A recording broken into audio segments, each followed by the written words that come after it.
All right, let's dive into this pepper market deep dive. We've got some Vietnamese news articles, market reports, all that good stuff. Sounds spicy. It does. It Yeah. does. You seem really interested in figuring out what's going on with black pepper prices lately, especially in Vietnam. Yeah, definitely. There's some like head scratching things happening over there. Exactly. Like on the surface, it seems like pepper prices are down, Hmm. but then, Vietnam, which is like a pepper powerhouse, they're actually importing a ton of pepper right now. Makes you wonder, why would they do that? Yeah, it's a good question, and it points to some of the, I guess, deeper things going on that we need to unpack. Okay, so let's unpack it. First off, how much have prices actually dropped in Vietnam? Give us the nitty-gritty. Okay, so we're looking at decreases around 8,000 to 10,000 Vietnamese dong per kilogram. Okay, but for those of us who aren't fluent in Vietnamese dong, what does that actually mean in practical terms? It's a pretty big drop, that's for sure. And globally, the decreases are even more, significant, going down hundreds of US dollars per ton. Wow, hundreds. Okay, give me some examples. Sure, Brazilian black pepper, it took the biggest hit, down 750 US dollars per ton. Vietnamese black pepper, not as bad, but still down about 600 US dollars. All right, so prices are down, but I'm looking at the data here, and Vietnamese black pepper prices are still way higher than they were at the start of 2024, actually double what they were last year at this time. Help me out here. How can prices be down and yet still so high? Well, that's the interesting part, right? It's like these seemingly contradictory trends. They're telling us that there's something more going on here than just simple supply and demand. So it's not as easy as saying, oh, more pepper, lower prices. Nope, not at all. There are other forces at play, and to understand those, we got to look at the bigger picture, the global pepper production and trade situation. Okay, widen the lens for us. Right. What's happening globally that's affecting all this? So here's something interesting. Both Vietnam and Brazil, the big guys in pepper production, Yeah. they've both seen their pepper exports decrease in the first 10 months of this year, 2024. So where's all the pepper going then? That's where Indonesia and India come in. They've both seen big jumps in their pepper exports this year, filling that gap left by Vietnam and Brazil. Oh, interesting. I did notice in the data that Indonesia's exports to Vietnam specifically have just like exploded, 4.2 times higher than last year. That's huge. What's going on there? Is Indonesia trying to take over the market? Not quite that simple. It could be Vietnamese producers taking advantage of those lower prices in Indonesia, buy low, sell high later. No? Could be. Or another reason for all this importing could be to, boost domestic supply in Vietnam, especially since they've been having some trouble producing enough pepper in certain areas. Let's talk about those challenges then. What's happening in Vietnam that's affecting their pepper production? So the sources are pointing to some specific issues in key pepper growing areas, places like Binh Phuoc, Barrio Vung Tau, and Dak Lak. Okay, let's take them one by one. What's up with Binh Phuoc? So Binh Phuoc, they've actually seen a decrease in how much land they use for pepper farming, lost about 709 hectares compared to last year. Could be because of those fluctuating pepper prices earlier this year. Yeah. When prices are down, farmers might not want to invest as much, which leads to less pepper. Right, less investment, less pepper. Makes sense. What about Barrio Vung Tau? Same situation. Barrio Vung Tau, they have a different problem, but just as bad. Weather. Bad weather has hit them pretty hard, messed up a lot of their pepper crops, especially the flowers and fruit development. I mean, how exactly does weather mess things up? It's not like pepper plants just melt in the rain, right? Yeah. Think of it like this. Pepper plants need a very specific set of conditions to grow well. Too dry, too wet, it all messes with the pollination. No good pollination, no peppercorns. So it's not just quantity that's affected, but quality too. Exactly. Bad weather also makes the peppercorns that do grow, weird shapes, smaller, just not as good. So Bayer Vung Tau is battling the weather. What about Uklok? Weather problems there too. Bingo! They've had some really dry spells, low humidity. Not good for pepper plants at all. That means less pollination, less fruit, less pepper. Okay, so we've got a whole mix of things happening. Global production shifts, regional weather problems, and maybe some strategic market moves. It's a pretty complicated picture, but there's this one thing from the Vietnamese sources that I want to get to before we move on. They mentioned something about the coffee harvest and its impact on pepper prices. Ah, yes. The coffee factor. Definitely adds another layer to this story. So it seems like some pepper sellers are actually selling off their pepper to invest in coffee. Why would they do that? And what's it doing to the pepper market? Well, coffee's a huge deal in Vietnam too, and the harvest season happens to be right when pepper prices are dipping. So some pepper sellers might see this as a chance to make some quick money with coffee. They're choosing coffee over pepper. Seems risky. It's a gamble, for sure. But for some, the potential profits in coffee might outweigh the uncertainty of the pepper market right now. So is this pepper price dip just a temporary blip, a side effect of everyone going coffee crazy? Or is this a sign of something bigger? That's what we're here to figure out. We've just started to scratch the surface of this whole pepper market mystery. All right, let's keep digging then. Shifting global production, weather woes, market maneuvers, and now a sprinkle of coffee in the mix. Yeah. What else can we uncover from these sources to really help people understand what's going on with pepper prices?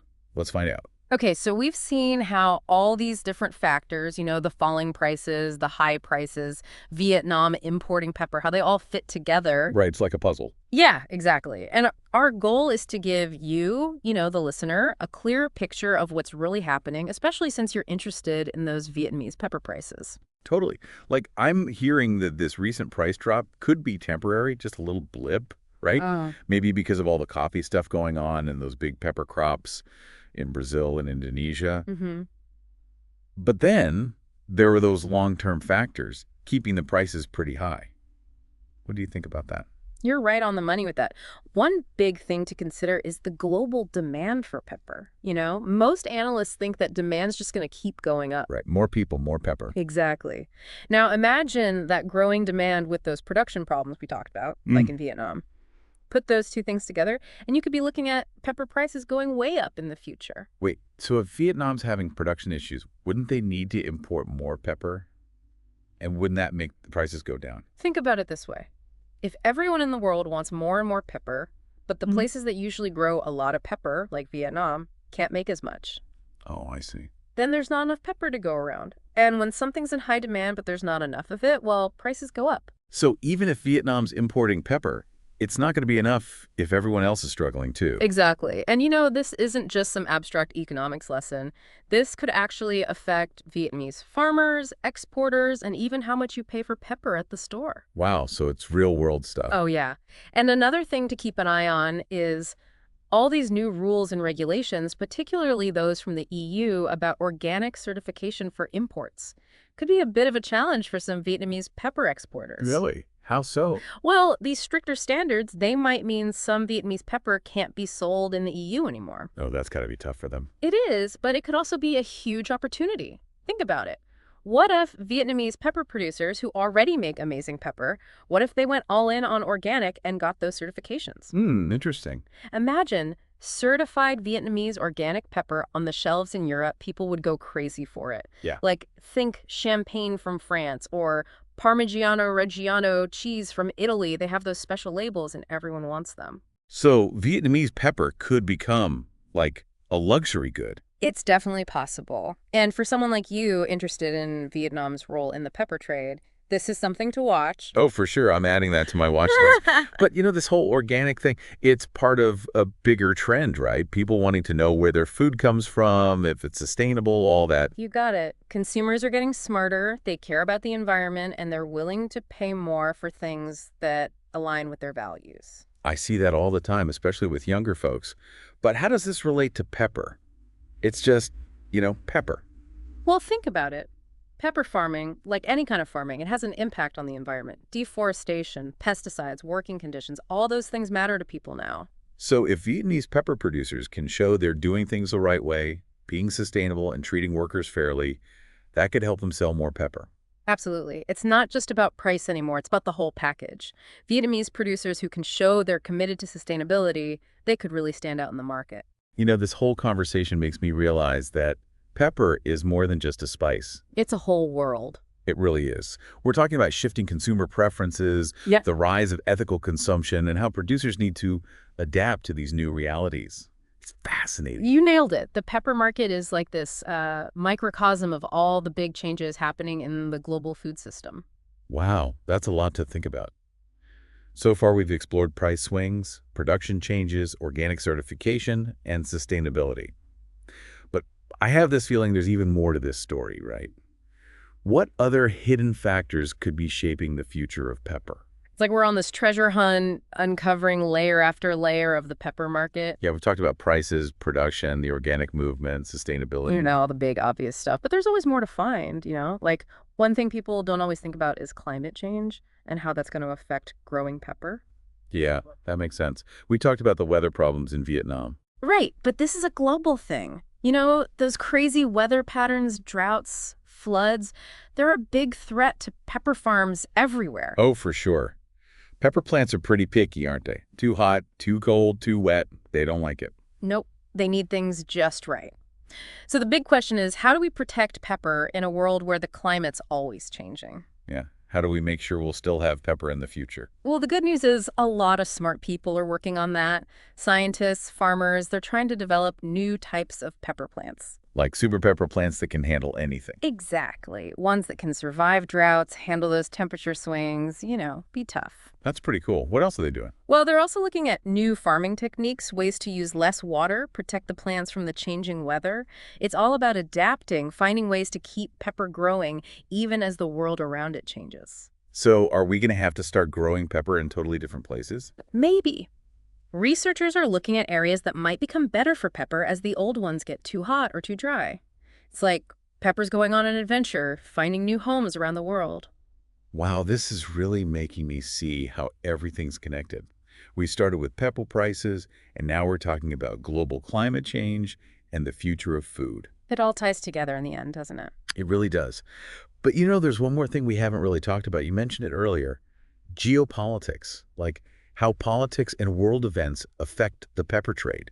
Oh, yeah, that's a whole other layer of complexity. Help me understand this. So if two countries have a disagreement, that can affect the price of pepper, even if they don't even grow pepper. Absolutely. Imagine like two countries that buy and sell a lot of pepper and they get in a fight and stop trading with each other. Oh, wow. Suddenly, all that pepper has nowhere to go, the supply chain's messed up, and prices go crazy. So like some random political event on the other side of the world could impact what I pay for pepper at the store. Exactly. Or what if there's like a conflict in a major pepper-growing country? Oh, right. War, unrest, anything like that that could stop them from harvesting and exporting their pepper. The whole world would feel it. This is blowing my mind a little. I mean, pepper seems so simple, but it's connected to all these huge things. Climate change, geopolitics, sustainability, everything. It makes you realize that every little peppercorn has a whole story behind it. That's what we wanted to show you in this deep dive, help you understand all the hidden forces shaping the pepper market. Now you can look at those pepper prices and see the bigger picture. I definitely see things differently now. I'll never look at pepper the same way again.